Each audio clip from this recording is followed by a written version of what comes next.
bones in 25% size, the real ones. The idea came from I want the transition for hybrid students from a hybrid environment to in-person learning a little bit smoother. All of the hybrid students get a bone box before they start anatomy. Like, when do they get the bone box? Okay. So when they came here for the orientation, the very first day of the program, we have a box for them with all the upper extremity bones, lower extremity bones, and we'll have 3 segments, one each region.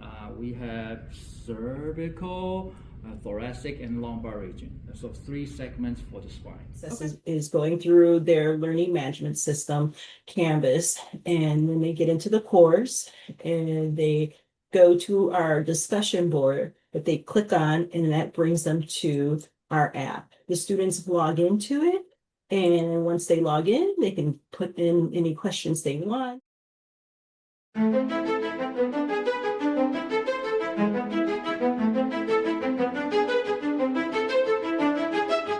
Item that we have created that's helped quite a bit, and the students rate this really highly, is creating a feedback driven technology to give the students information of how they've done on a test. And so what you're seeing here is the face board here, or the face platform here, that students can see about how did they do on the test. And so this is where I would upload information after the student's taken a test, and then it will automate email to each student. And so this is an email that I would have sent to a student, and it just basically gives them feedback on how they did on the course or on that test. And so basically here's the score, what things they got wrong, and then it gives them, which is what I like the most, where to go back in the material to find that information. And so that way the students are categorizing, okay, what are they continually getting wrong? And so that gives them information. And then at the end, it gives them information about where should they